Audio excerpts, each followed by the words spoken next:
All right, let's talk about something that so many of us get stuck in, the paycheck to paycheck cycle. But what if I told you the way out isn't what you think? The usual advice might be totally wrong.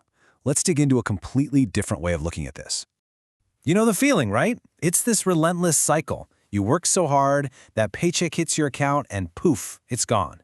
Bills are paid, and you're right back to counting down the days till the next one. It's exhausting. Does that sound a little too familiar? And that leads to the big, frustrating question at the end of every month.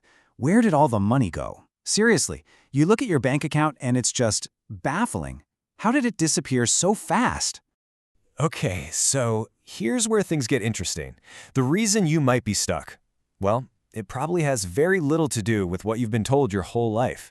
So for a minute, let's just forget all that typical advice. We're going to get to the real diagnosis. Think about it. The standard playbook is always budget harder, track every single penny. You've got to cut out those lattes. We're told to squeeze our finances with an iron fist. But what if that's not actually the root of the problem? What if we're focused on the wrong thing entirely? And here it is. This is the big idea, and it's going to sound a little backward at first.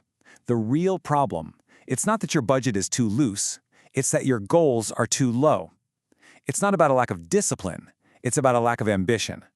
Now that is a really powerful shift in how you think about money. And this slide just lays it out so clearly. Look at the difference. The old goal is all about survival, right? I just hope I have a little bit left over. It's playing defense. You're just trying not to run out of money. But the new goal, that's playing offense. How can I make my investments pay for a bill? See? It forces you to think about creating wealth, not just preserving what little you have. When you set a huge goal like that, something kind of magical happens in your brain. You start to think differently. You have to. And here's the best part. Even if you don't quite hit that huge target, you're almost guaranteed to blow right past your old tiny goal. You're stretching what you believe is even possible for yourself. Okay, to make this really hit home, let's use an analogy that I think everyone can relate to. Let's talk about going to the gym. So, if your goal is super vague, like, I'll just go to the gym, what kind of workout are you going to have? Probably a pretty lame one, right? Your motivation's low, your effort's minimal, and your results? Disappointing. But what if you set a high goal? I'm going to train to lift X amount of weight. Suddenly, everything changes. You start looking up proper form, you think about what you're eating, you track your progress. The goal itself literally inspires all the actions you need to take to get there. And that right there is the whole point.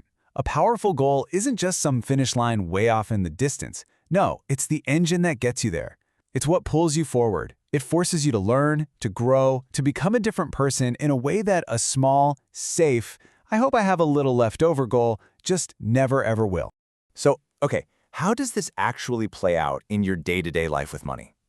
Well, it's all about a fundamental shift in your focus, moving away from a survival mindset, from a scarcity mindset, to one all about growth and thriving. Look at this.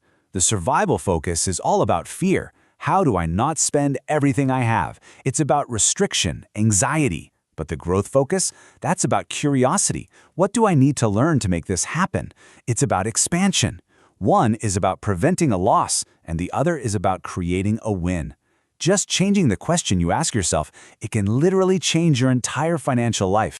And once you start asking that new question, what do I need to learn? A whole universe of possibilities opens up. You stop obsessing over just your checking account balance. Now you're actually motivated to learn how money really works. You start looking into things like stock brokerage companies, mutual funds, ETFs, all the stuff that might have seemed intimidating before. Why? Because now you have a real reason to. Your big goal demands.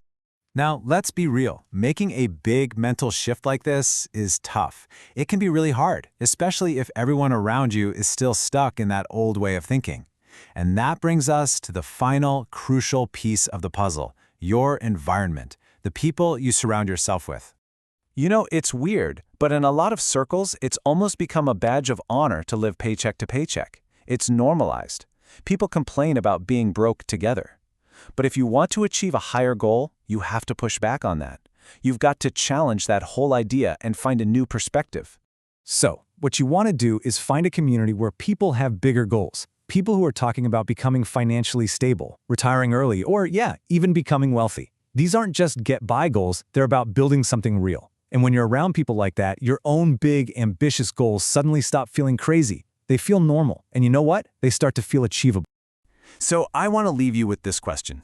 Take a really honest look at your current financial goal. Is it just about surviving until the next payday? Or does it genuinely get you excited? Does it inspire you? Does it push you to learn something new? Because if it doesn't, maybe the first step to finally breaking that paycheck to paycheck cycle isn't about cutting another expense. Maybe it's about daring to dream a much, much bigger dream.